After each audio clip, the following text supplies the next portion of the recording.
உண்மையாவே கர்த்தர் நமக்கு முன்பாக கடந்து போகிறார் அப்படி சொன்னா எவ்வளவு இரக்கம் உள்ளவர், கிருபை உள்ளவர், நீடிய சாந்தம், மகா தயவையும் சத்தியத்தையும் உடைய தேவனா இருக்கிறாருங்கிற அருமையான சத்தியங்கள் இங்கு வெளிப்படுத்தப்படுகிறது.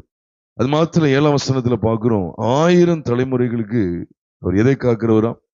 இரக்கத்தை காக்கிறவர். இது ஒரு பகுதி. இன்னொரு பகுதியில பார்க்கிறோம், அவர் அக்கிரமத்தையும் மீறுதலையும் பாவத்தையும் மன்னிக்கிறவர். குற்றவாளியை குற்றமற்றவனாக என்ன செய்ய மாட்டார், விடமாட்டார் அப்படின்னு சொல்லி வேதத்துல வாசிக்கிறோம். அது 3ஆம் 4ஆம் தலைமுறை மட்டும் விசாரிக்கிறவர். இந்த யாத்திராகமத்தின் புஸ்தகம் 34வது அதிகாரம் 6வது வசனத்தை நாம் பார்க்கும்போது, அவர் அடிக்கப்பட்ட வண்ணமாயிருக்கிற ஆட்டுக்குட்டியானவர் அப்படிங்கிற சத்தியத்தை நாம் படிக்க முடியும். எப்படி ஆட்டுக்குட்டி சாந்தமா இருக்குமோ அதே போல தேவன் எவ்வளவு சாந்தமாய், எவ்வளவு இரக்கமா, மகா தயவையும் கொண்ட தேவன் அப்படிங்கிற அருமையான வெளிப்பாடு சொல்லப்பட்டிருக்கிறது. ஆனா 7ஆம் வசனத்தை உன்னிப்பா கவனிக்கணும். குற்றம் செய்துட்டானா அவனை குற்றவாளியை குற்றமற்றவனாக விடாமல் அப்படின்னு சொல்லி எல்லாம் விசாரணை இருக்கு. குற்றவாளியை குற்றமற்றவனாக என்ன செய்ய மாட்டார், விடமாட்டார் அப்படிங்கிற எச்சரிப்பின் செய்தி இருக்கு. அவர் அவ்வளவு கடின உள்ளவராய் தம்மை வெளிப்படுத்துகிறார். எந்த இடத்துல இவ்வளவு கண்டிப்புள்ளவராய் தம்மை வெளிப்படுத்துகிறார் அப்படி சொல்லும்போது, ஒரு பகுதியில கிருபையை வெளிப்படுத்துகிறார், இன்னொரு பகுதியில அவர் குற்றத்துக்கு ஏற்ற தண்டனை கொடுக்கிறவராய் தம்மை வெளிப்படுத்துகிறார். இந்த காட்சியை தான் அப்போஸ்தலனாகிய யோவான் பரலோகத்திலே கண்டதை நீங்கள் நானும் வேதத்தில் வாசிக்க முடியும். வெளிப்படுத்தல் விசேஷம் 5வது அதிகாரம் 5வது வசனத்தை நீங்க பார்ப்பீர்கள் என்றால், அவர் யூதா கோத்திரத்து சிங்கமும் தாவீதின் வேறுமானவர் அப்படிங்கிற சத்தியம் சொல்லப்பட்டிருக்கிறது. அதை தொடர்ந்து 6ஆம் வசனத்துல பார்க்கும்போது, அடிக்கப்பட்ட வண்ணமாய் இருக்கிற ஆட்டுக்குட்டியானவருக்கு ஒப்பானவர் நான் கண்டேன். அது அந்த ஆட்டுக்குட்டிக்கு 7 கண்களும் 7 கொம்புகளும் இருந்தது என்று சொல்லப்பட்டிருக்கிறது. அவன் 2 வசனத்தை கவனித்து பாருங்க. வெளிப்படுத்தல் 5வது அதிகாரம் 5ஆம் வசனத்துல யூதா கோத்திரத்து சிங்கம் என்று சிங்கமாக கிறிஸ்து வர்ணிக்கப்படுகிறார். சிங்கத்துக்கு அடையாளமாய் காண்பிக்கப்படுகிறார். 2வது அடிக்கப்பட்ட வண்ணமாய் இருக்கிற ஆட்டுக்குட்டி. அவன் 2ஐயும் நம்ம கவனிக்கணும். அதனாலதான் அந்த ஒரே சைடா பார்க்க கூடாது. நீங்க நிறைய இடங்கள்ல பாருங்க, ஆண்டவர் அன்பா இருக்கிறார், தேற்றுகிறார், அப்படி ஆக்குறார், இப்படி ஆக்குறான்னு சொல்லி ஒரு பகுதியை மட்டுமே காமிச்சு கொடுப்பாங்க. அது சரியானது கிடையாது. அது தேவனுடைய உண்மையான சாயல் கிடையாது. தேவனுடைய சாயல் அப்படின்னு சொல்லும்போது 2 விதத்துல வெளிப்படுத்தப்படும். ஒன்று என்ன தெரியுமா? அவர் அன்புள்ளவர், கிருபை உள்ளவர், தயை, அவர் இரக்கம் உள்ளவர். அதே சமயம் குற்றம் செய்துட்டோம் அப்படின்னா தண்டிக்கிறவரை வெளிப்படுவார். இப்ப ஆட்டுக்குட்டியானவருக்கு ஒப்பா இருக்கிறார். இன்னொரு பகுதி சொல்லுது சிங்கத்துக்கு ஒப்பா இருக்கிறார். சிங்கத்தை போல இருக்கிறார். யூதா கோத்திரத்து சிங்கம் என்று சொல்லப்பட்டிருக்கு.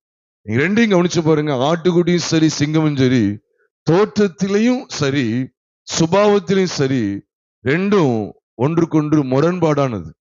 2 ஒன்றுக்கொன்று முரண்பாடானது. நீங்க சிங்கத்தையும் ஆட்டுக்குட்டி வச்சு பாருங்க, ஒன்ன சேரவே சேராது. ஆனா தேவனுடைய சாயல் எப்படி வெளிப்படுத்தப்பட்டிருக்கு அப்படி சொன்னா, ஒரு பகுதியில சிங்கம், இன்னொரு பகுதியில ஆட்டுக்குட்டி. நம்ம தவறு செய்து ஆண்டவரே நம்ம மன்னிங்க, உங்க இரக்கம் வேணும்னு சொல்லி அவருடைய சமூகத்துல கெஞ்சும் போது அவர் உடனே நமக்கு மன்னித்து நமக்கு இரக்கம் செய்கிறவர், அவர் மீறுதலையும் அக்கிரமத்தையும் மன்னிக்கிறவர். இது ஒரு பகுதி. ஆனா நான் துணிகரமா நிற்கும் போது என்னை தண்டியாமல் விடா, குற்றவாளியை குற்றமற்றவனாக விடாமல் அப்படி சொல்லி அங்கு சொல்லப்பட்டிருக்கு. 1000 தலைமுறைகளுக்கு இரக்கம் செய்கிறவர் தான். ஆனா 3ஆம் 4ஆம் தலைமுறை மட்டும் விசாரிக்கிறவராய், குற்றத்தை குறித்து அக்கிரமத்தை குறித்து விசாரிக்கிறவராய் அவர் வெளிப்படுகிறார். இது எப்ப தெரியுமா அந்த வெளிச்சம் கிடைத்தது? அவர் பாருங்க, அழகா சொல்லப்பட்டிருக்கு, கர்த்தர் அவனுக்கு முன்பாக கடந்து போகிற போதுதான் இந்த வெளிப்பாடு கிடைத்தது. இன்னைக்கு அவரை நீங்க முன்னிறுத்தி பாருங்க, இந்த பிரகாசத்தை நீங்க பார்க்க முடியும். இந்த பிரகாசம் உள்ள வெளிப்பாட்டை நீங்க பார்க்க முடியும். அவர் முன்னால கடந்து போகிறத நீங்க பார்க்கணும். அதனாலதான் யோவான், அப்போஸ்தலனாகிய யோவான் அவருக்கு முன்னால நடக்கிறத பார்க்கிறார். அவருக்கு முன்னால ஆட்டுக்குட்டியானவர் நிக்கிறத பார்க்கிறார்.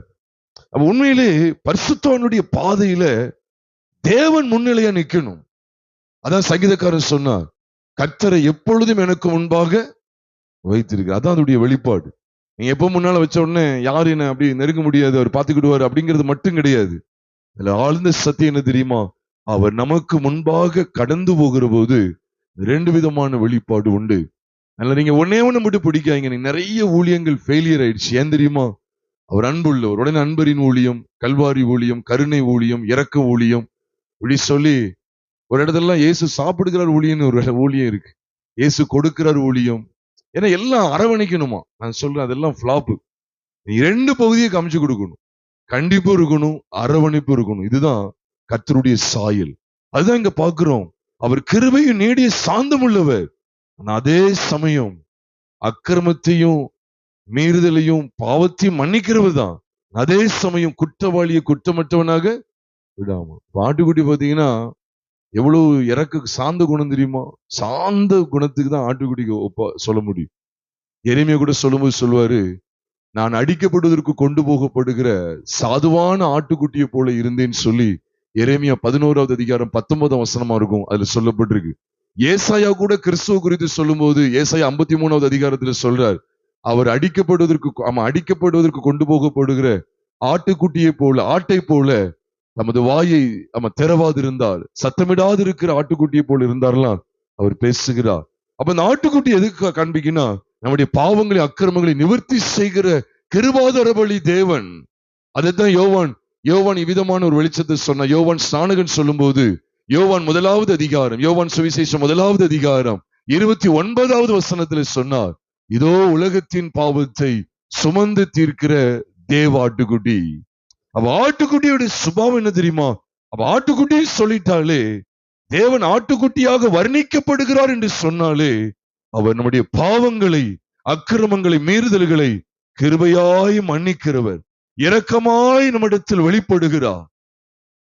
நீ அதை ஒண்ணு மட்டும் பிடிக்க கூடாது. இந்த விதத்துல தெரியணும்.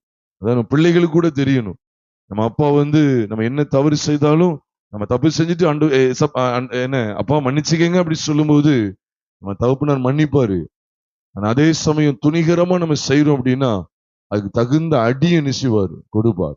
ஒரு குடும்ப வாழ்க்கையில அப்படிதான் இருக்கணும். நீ ஒவ்வொரு செல்லம் கொடுத்தாலும் உள்ள கெட்டு போயிடும்.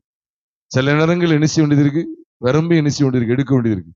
பெரம்பை கையாடாதவன் தன் மகனை பகைக்கிறான். அவனிடத்தில் அன்பா இருக்கிறவனோ அவனை ஏற்கனவே என்ன செய்யறானா தண்டிக்கிறான்னு சொல்லி வேதத்துல வாசிக்கிறோம். அவர் 2 பகுதி இருக்கு. எப்பவுமே பெரம்பு எடுக்க கூடாது. பெரம்பு எடுக்க வேண்டிய இடத்துல எடுக்க வேண்டியது இருக்கு. ஆனா அதே நேரத்துல அரவணைக்க வேண்டிய இடத்துல என்ன செய்ய வேண்டியது இருக்கு? அரவணைக்கு. இதான் தெய்வனுடைய சுபாவம்.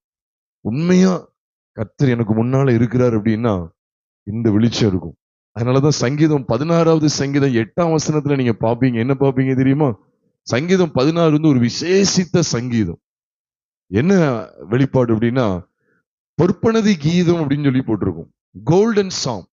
நீங்க ஒட்டுமொத்த 150 சங்கீதங்களிலுமே ஒரு பொற்பனதி கீதம், ஆங்கிலத்துல பாத்தீங்கன்னா கோல்டன் சாங், பொற்பனதி கீதம் போட்டிருக்குதா? 16ல இருக்கு. நீங்க எந்த சங்கீதத்திலும் வாசிச்சு பாருங்க, பொற்பனதி கீதம் இருக்கவே இருக்காது. அந்த கோல்டன், அதுல பிரகாசம் இருக்கு. பொன் எதை குறிக்கு அப்படின்னு கேட்டா விசுவாசத்தை குறிக்கு. பொன் விசுவாசத்தை குறிக்கு. ஏன்னா அழிந்து போகிற பொன் அக்கினியினால் சோதிக்கப்படும். அதை பார்க்கிலும் வெளியேறப்பட்ட விசுவாசம், உங்கள் விசுவாசம் சோதிக்கப்பட்டு என்று சொல்லி 1 பேதுருவின் புஸ்தகம் 1வது அதிகாரம் 7ஆம் வசனத்துல வாசிக்கிறோமே. ஆக அந்த பொன் விசுவாசத்தை குறிக்கும். ஆகவேதான் சங்கீதம் 16ல நீங்க உன்னிப்பா கவனிச்சு பாருங்க. அவர் மன்னிக்கிறவர் இருக்கு. அதே சமயத்துல நம்மளை தேற்றுகிறவர், நமக்கு இரக்கம் செய்கிறவர் தான். பரிசுத்தவானுடைய அழிவை பரிசுத்தவானை அழிவை காணப்பட்டார் எல்லாம் இருக்கு. ஆனா அதே சமயம் அந்நிய தேவனை நாடி பின்பற்றுகிறவர்களுக்கு என்ன பெருகும்னு 4ஆம் வசனத்துல பாக்குறோம்? வேதனைகள் பெருகும். இருக்குதா இல்லையா? தண்டனை உண்டு. வேதனைகள் பெருகும் என்ன அர்த்தம்? கொன்றுவார், அவனை நரகத்துக்கு தள்ளிடுவார். எப்படி நம்ம சங்கீதம் 9வது சங்கீதம் 17ஆம் வசனத்துல பாக்குறோமோ, துன்மார்க்கரும் தேவனை மறக்கிற எல்லா ஜாதிகளும் நரகத்திலே தள்ளப்படுவார்கள் சொல்லும் போது இதுதான் அதோட அர்த்தம். அந்நிய தேவனை நாடி பின்பற்றுவர்களுக்கு என்ன பெருகும்? அதனாலதான் இந்த சங்கீதத்தை உன்னிப்பா கவனிச்சு பாத்தீங்கன்னா, ஒரு பகுதியில இறக்கம் இருக்கும், ஆனா இன்னொரு பகுதியில என்ன இருக்கும்? இறக்கமும் கிருபையும் இருக்கும். இன்னொரு பக்கம் தண்டிக்கிறவராய் தம்மை வெளிப்படுத்துவா. ஆக பிரியமானவர்களே, கர்த்தரை ஆராதிக்கிறதுக்கு முன்பாக கர்த்தர் யாருங்கிறத நீங்க பார்க்கணும். அதனாலதான் அப்போஸ்தலனாகிய யோவான் பரலோகத்துல அவரை பார்க்கும்போது யூதா கோத்திரத்தை சிங்கமா பாக்குறாரு. ஆட்டுக்குட்டியாவும் பாக்குறாரு. இதை மீண்டும் நான் அழுத்தம் கொடுக்கிறேன். ஆட்டுக்குட்டியானவரை மட்டும் பார்த்துறாங்க.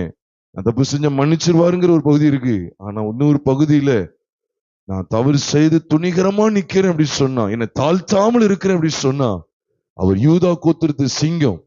நீங்க சிங்கம் எப்படின்னு பாத்தீங்கன்னா, இப்ப ஆட்டுக்குட்டியை சீண்டுனா அது தள்ளி போகும், அப்புறம் அது கொலைவா அப்படி வந்துரும். ஆனா சிங்கம் அப்படி கிடையாது. சிங்கத்தை யாராவது சீண்டுனாங்க, அது கிட்ட ஏதாவது ஒரு சேட்டை பண்ணிட்டாங்க அப்படின்னா பாஞ்சிரும். அவனை விட்டே விடாது, அப்படி கவ்வி பிடிச்சிரும். ஆட்டுக்குட்டி அப்படி கிடையாது. அது சாந்தத்தை குறிக்கி. இது வீரம், அது ஒரு வைராக்கியம், பீறி போடுகிறது குறிக்கி. அதனால ரொம்ப கவனமா இருக்கணும். அதான் யூதா பாலசிங்கம் என்று சொல்லி நம் வேதத்தில் ஆதியாகமம் 49வது அதிகாரம் 9ஆம் வசனத்துல வாசிக்கிறோம். யூதா பாலசிங்கம், யூதா பாலசிங்கம். சிங்கத்திட்ட ஏதாவது சேட்டை பண்ணிட்டோம் அப்படின்னா, அதாவது சிங்கத்துக்கிட்ட போகும்போது பாத்தீங்கன்னா கவனம் தேவைன்னு சொல்லுவாங்க. அந்த சிங்கம் அது கிட்ட போய் ஒரு மாதிரி சேட்டை பண்ணிட்டு அழுது அது கிட்ட போகும்போது கவனம் இல்லாம ஏனோதானும் போயிட்டோம் அப்படின்னா அவன் ஜீவன் முடிஞ்சுது. ஆனா ஆட்டுக்குட்டியத்துல அப்படி கிடையாது. யாராவது ஆட்டுக்குட்டியை பார்த்து பயந்து ஓடுவீங்களா? ஆட்டுக்குட்டி இங்க வந்தாலும் சரி, அங்க வந்தாலும் சரி பயப்பட மாட்டோம். ஆனா சிங்கம் வந்தா பயந்துருவோம். அதனாலதான் ஆண்டு சொல்றாரு, அவருக்கு பயப்படுகிற பயம் இருக்கணும். துணிகரமா நம்ம பாவம் செய்துட்டோம் அப்படின்னா அவர் நம்மளை தண்டிக்கிறவரை தம்மை வெளிப்படுத்துவார். இதுதான் கர்த்தரை நமக்கு முன்பாக வைத்து நோக்குகிற மகிமையான அனுபவம். பிரியமானவர்களே, நாமும் கூட தேவ சமூகத்துல கர்த்தரை உயர்த்த போகிறோம். சுருக்கமாய் தியானித்திருக்கிறோம். அவர் யார்? அவர் நமக்கு முன்பாக இருக்கிறார். கர்த்தர் அவனுக்கு முன்பாக கடந்து போகிற போதுதான் இந்த வெளிப்பாடு இருக்கு. உண்மையிலே கர்த்தர் நமக்கு முன்பாக கடந்து போறாருன்னா என்ன தெரியுமா? கர்த்தர் எப்பொழுதும் எனக்கு முன்பாக வைத்திருக்கிறேன்.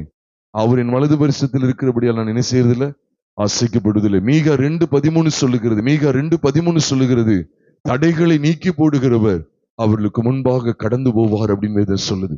இங்கே அதான் சொல்லப்பட்டிருக்கு. அவர் முன்பாக கடந்து போனான்னு வச்சுக்கோங்களேன், பயங்கரமான கிரிகள் நடக்கும். அதனாலதான் இந்த வெளிப்பாட்டை தொடர்ந்துதான் அவர் சொல்றாரு. 10ஆம் வசனத்துல, யாத்திராகமம் 34:10 இந்த வெளிப்பாட்டை தொடர்ந்துதான் சொல்றாரு. ஒரு உடன்படிக்கை பண்ணுகிறேன்னு சொல்றார். பூமி எங்கும் எந்த ஜாதிகளிடத்திலும் செய்யப்படாத அதிசயங்களை உன் ஜனங்கள் எல்லாருக்கும் முன்பாக செய்வேன்னு சொல்றாரு. எந்த ஜாதியிடத்திலும் செய்யப்படாது. அது தொடர்ந்து சொல்றாரு, நான் உன்னோட கூட இருந்து நான் செய்யும் காரியம் எப்படி இருக்கும்? பயங்கரமா இருக்கும் அப்படின்னு சொல்லி சொல்றார். இந்த வெளிப்பாடு பெற்றவங்களுக்கு தான். அவர் எனக்கு முன்பாக இருக்கிறாரா? அவர் எனக்கு முன்பாக இருந்தா இந்த 2 விதமான வெளிச்சம் என்னுடைய வாழ்க்கையில பிரகாசிச்சு கொண்டே இருக்கும். என்னுடைய பாவங்கள் அக்கிரமங்களை ஒரு மன்னிக்க தம்மையே ஆட்டுக்குட்டியாய், பஸ்கா ஆட்டுக்குட்டியாய் பலியாக தம்மை ஒப்பு கொடுத்தா, நான் அதே சமயம் நான் சில பாவத்தை துணிகரமா செய்யும் போது என்னை கண்டிக்கிறவராய், என் மேல சீறுகிறவராய் தம்மை வெளிப்படுத்துகிற யூதா கோத்திரத்து சிங்கமாவும் இருக்கிறார் அப்படிங்கிறத இந்த யாத்திராகமம் 34வது அதிகாரம் காண்பிக்கிறது. மோசைக்கு கிடைக்கப்பெற்ற இந்த வெளிப்பாட்டை நாம் கவனித்து, ஆண்டவரே நீங்க உண்மையிலே எனக்கு முன்பாக நீங்க கடந்து போறீங்க அப்படிங்கிறத இதன் மூலமா தான் ஊர்ஜிதப்படுத்த முடியும். சும்மா எனக்கு முன்னால போகிறாருங்கிறத சொல்லிக்கொண்டே இருப்பதுனால அல்ல, உண்மையா எனக்கு முன்னால போகிறாரு சொன்னா உண்மையாகவே இப்படிப்பட்ட வெளிச்சத்தில் என்னை நடத்துகிறா. என்னுடைய பாவங்களை கிருபையாய் மன்னிக்கிறவர். சில இடங்களில என் இருதயத்தை கடினப்படுத்தும் போது அவர் என் மேல பாய்ந்து வருகிற சிங்கமாய், என் மேல சீரக்கூடிய, என் மேல ஒரு கோபத்தை காண்பிக்கக்கூடிய யூதா கோத்திரத்து சிங்கமா இருக்கிறா. அதை தேவ பிள்ளைகள் விளங்கி கொள்ளணும். எல்லாருக்கும் என்ன செய்தி தேவை தெரியுமா? அவர் அரவணைக்கிறா, அன்பா இருக்கிறா, என் மேல அப்படி பச்சமா இருக்கிறா, என்னை அப்படியே தாளாட்டுகிற ஒரு தாயை போல தேற்றுகிறா. இப்படி மட்டும்தான், ஒரு சைடா மட்டும் தான் பார்க்காங்க. ஒரு சைடா மட்டும் பார்த்துறாதீங்க. அதனாலதான் விபச்சாரத்தில் கையுமையுமாய் பிடிக்கப்பட்ட ஸ்ரீனிடத்தில் அவர் தம்மை எவ்விதமாய் வெளிப்படுத்துகிறார். அதாவது அடிக்கப்பட்ட வண்ணமாய் ஆட்டுக்குட்டியானவரை தம்மை வெளிப்படுத்துகிறார். நானும் உன்னை ஆக்கினைக்குள்ளாக தீர்க்கிறது இல்லை. அவர் எவ்வளவு சந்தோஷமா இருக்கு தெரியுமா? மற்றவங்க எல்லாம் சீறிக்கிட்டு நிக்காங்க, கல்லெறிஞ்சு கொள்ள நிக்காங்க, மிருக சுபாவத்தோடு நிக்காங்க. ஆனா இவர் பாருங்க, சாந்தமுள்ள ஆட்டுக்குட்டியை போல என் பாவத்தெல்லாம் மன்னிக்கிறாரு. நானும் உன்னை ஆக்கினைக்குள்ளாக தீர்க்கிறது இல்லை. ரொம்ப நல்லா இருக்கு, இந்த செய்தி நல்லா இருக்கேன். என்ன ஆட்டிட்டாரு, என் பாவத்தை மன்னிச்சாரு, எனக்கும் தண்டனை கொடுக்க மாட்டேன்னு சொல்றாரு, உனக்கு ஆக்கினை கிடையாதுன்னு சொல்லிட்டாரு. அட் த சேம் டைம் அவர் இன்னொன்னு சொல்றாரு, நீ இப்போ இனி என்ன செய்யாத, கடிந்து கொள்ளுதல் தேவை. அல்லது தீவிரவாதக்காரனை கடந்த மனுஷன் குறித்து மார்க் 2ஆம் அதிகாரத்துல பார்க்கிறோம். மகனே, உன் பாவங்கள் உனக்கு மன்னிக்கப்பட்டது. சந்தோஷமா இருக்கு. பாவங்களை மன்னிக்கிற ஆட்டுக்குட்டியாய்த்தமே வெளிப்படுத்துறார். ஆனா அடுத்து நீ கேட்டுக்க, அதிக கேடானது ஒன்றும் உனக்கு நேரிடாதபடி இனி பாவம் செய்யாதுன்னு சொன்னார். யோவான் 5வது அதிகாரம், மார்க் 2ல இல்ல, யோவான் 5 அதிகாரத்துல பாக்குறோம். 38 வருஷமா படுத்து பிடிக்க இருக்கிறாங்க. ஆமா, பாவங்களை மன்னிக்கிறார் உண்மையிலே. அதே சமயம் அவர் செய்த காரியம் என்ன தெரியுமா? அதிக கேடானதொன்றும் உனக்கு நேரிடாதபடி இனி பாவம் செய்யாத கண்டிப்புள்ளவர் அப்படிங்கிறத நம்ம இருக்கக்கூடாது. நாம் முடிந்தவர்கள் அப்படி எழுந்து நின்று கர்த்தரை நம்ம அப்படியே மகிமைப்படுத்துவோமா? கர்த்தர் யார் அப்படிங்கிறத நம்ம அறிந்து கொள்ள வேண்டும். அவர் நமக்கு முன்பாக கடந்து போகிறவர் யார் அப்படிங்கிறத உணர்ந்து, ஆண்டவரின் எவ்வளவு இரக்கம் உள்ளவர், எவ்வளவு தயவுள்ளவர்ங்கிறத அவர் உணர்ந்து தேவனை எல்லாரும் எப்படி உயர்த்துவோமா? கர்த்தரை நமக்கு முன்பாக வைத்திருக்கிறோமா? அது உலக பொருட்களை முன்னால வைத்திருக்கிறோமா? ஆராய்ந்து பார்ப்போமா? உலகமும் மாம்சத்தின் இச்சைகளும் தான் நமக்கு முன்பாக இருக்கிறதா? அப்படி என்ன நாம் மனம் திரும்ப வேண்டும் என்று தேவன் சொல்லுகிறார். பாருங்க பிரியமானோர்ல, அப்போஸ்தலனாகிய யோவான் பரலோகத்திலே கண்ட காட்சியை பார்க்கிறோம். வெளிப்படுத்தல் 5வது அதிகாரத்துல 5வது வசனம் மற்றும் 6ஆம் வசனத்துல பார்க்கும்போது, 5ஆம் வசனத்துல வேதம் சொல்லுது, யூதா கோத்திரத்து சிங்கமும் தாவீதின் வேறுமானவர் முத்திரைகளை உடைக்க ஜெயம் கொண்டிருக்கிறார் என்று வேதம் சொல்லுது. சிங்கம் பொதுவா எதை காண்பிக்கும் அப்படின்னு சொன்னா ஜெயத்தை குறிக்கும். சிங்கம் ஜெயத்தை குறிக்கும். ஏன்னா அது காட்டுக்கே ராஜா, அது ஜெயம் கொள்ளக்கூடிய ஒரு மிருகம். எந்த மிருகத்தையும் மேற்கொள்ளக்கூடிய, கிட்டத்தட்ட எந்த மிருகத்தையும் மேற்கொள்ளக்கூடிய அதுக்கு ஜெயம் உண்டு. அதனாலதான் அவர் சொல்லப்பட்டிருக்கு, யூதா கோத்திரத்து சிங்கத்தை வெளிப்படுத்தி அவர் சொல்றார், ஜெயம் கொண்டிருக்கிறார் அப்படின்னு சொல்லி சொல்றார். ஜெயம் கொள்ளுகிற வாழ்க்கை, அதுதான் கர்த்தரை முன்னிறுத்தி ஓடுகிற வாழ்க்கை. அதுக்கு அடுத்த வசனத்துல 6ஆம் வசனத்துல, இதோ அடிக்கப்பட்ட வண்ணமா இருக்கிற ஆட்டுக்குட்டியானவருக்கு ஒப்பானவரை கண்டு சொல்றாரு. அதுவும் ஜெயமுள்ள வாழ்க்கை தான். எப்படி தெரியுமா? அந்த ஆட்டுக்குட்டிக்கு 7 கண்கள் இருந்தது, 7 கொம்புகள் இருந்ததுதான். பொதுவா அந்த 7 அப்படிங்கிறது எதை குறிக்கும் அப்படின்னு சொன்னா பூரணத்தை குறிக்கும். அது எப்படியா ஜெயத்தை குறிக்கும் அப்படின்னு நீங்க கேட்கலாம். கொம்புகள் பொதுவா ஜெயத்துக்கு அடையாளம். நீங்க வேதத்துல வாசிச்சு பாருங்க, சகரியா 1வது அதிகாரம் கடைசி பகுதியில 4 கொம்புகளை தரிசனமா சகரியாவுக்கு காண்பித்தா. இது எதுக்கு அடையாளம் தெரியுமா? அந்த 4 எதுக்கு அடையாளம் அப்படின்னா, அது உண்மையிலே அது இஸ்ரவேலை சிதறடித்த கொம்புகள் தான், இல்லைன்னு சொல்லல. அது 4 ராஜ்யங்களை குறிக்கக்கூடியது. 4 ராஜ்யங்கள் இஸ்ரவேலை ஜெயித்தது உண்மைதான். அந்த 4 எதை குறிக்கும் அப்படின்னு சொன்னா, 4 கொம்புகள் சொல்லும் போது அது சத்துருக்களை சிதறடித்ததை குறிக்கிறது, அது ஜெயத்தை காண்பிக்கிறது. அதனால்தான் தானியேல் கண்ட தரிசனங்களை நீங்க வேதத்துல வாசிப்பீர்கள் என்றால், தானியேல் 7வது அதிகாரம் மற்றும் 8வது அதிகாரத்துல நம்ம உன்னிப்பா கவனிக்கும் போது 2 ஆட்டுக்கடை சண்டை போடும், பார்த்திருப்பீங்க. அதனால ஆட்டுக்கடை சண்டை போடுதுன்னு ஒண்ணு ஆடு மண்டைய உடைச்சது அப்படின்னு பைபிள்ல இல்ல. எந்த ஆட்டுக்கு கொம்பு முறியுதோ அந்த ஆடு என்ன செஞ்சுட்டு தோத்துட்டு, எந்த ஆட்டுக்கு கொம்பு முறியலையோ அது என்ன செஞ்சுட்டு ஜெயிச்சுட்டு. இப்ப அங்க காண்பிக்கப்படுற விசேஷம் என்ன தெரியுமா? கொம்பு தான் விசேஷம். தானியேல் கண்ட தரிசனங்கள்ல, தானியேலுக்கு தேவன் தரிசனங்கள்ல காண்பிக்கிற அந்த அருமையான வெளிப்பாடு என்ன தெரியுமா? கொம்பு எங்க நிக்குதோ, கொம்பு எங்க உடையலையோ அதுக்கு பேர் என்ன தெரியுமா? ஜெயம் கொண்டிருக்கு. அந்த ராஜ்யம் ஜெயித்திருக்கிறது என்பது அர்த்தம். ஆக ஜெயமுள்ள வாழ்க்கையை தேவன் பேசுகிறார். கர்த்தரை முன்வைத்து வாழ்கிறதா ஜெயமுள்ள வாழ்க்கை. நம்ம எல்லாரும் ஏகோபித்து தேவனை ஸ்தோத்திரிக்க அழைக்கப்பட்டிருக்கிறோம். நம்ம எல்லாரும் தேவனை மகிமைப்படுத்துவோமா? எல்லாரும் மகிமைப்படுத்துவோமா? இந்த யோவான் கண்ட அருமையான காட்சியை நாம் பார்க்கும்போது, இதோ கோத்திரத்து சிங்கம் அவர் ஜெயம் கொண்டிருக்கிறார் என்று 5ஆம் வசனத்துல சொல்றார். 6ஆம் வசனத்திலும் ஜெயம்தான், பூரணமான ஜெயம் இருக்கு. 7 கண்களையும் 7 கொம்புகளையும் உடைய அடிக்கப்பட்ட அந்த ஆட்டுக்குட்டியானவர் அந்த 7 பூரணத்தை குறிக்கிறது, 7 பூரணத்தை குறிக்கிறது. இந்த கொம்புகள் எல்லாம் எதை காண்பிக்க தெரியுமா? அதெல்லாம் பிரியமானவர்களே ஜெயத்தை குறிக்கிறது, ஜெயத்தை குறிக்கிறது. அவர் ஜெயம் கொண்டவர். எல்லாரும் தேவனை ஸ்தோத்திரிப்போமா?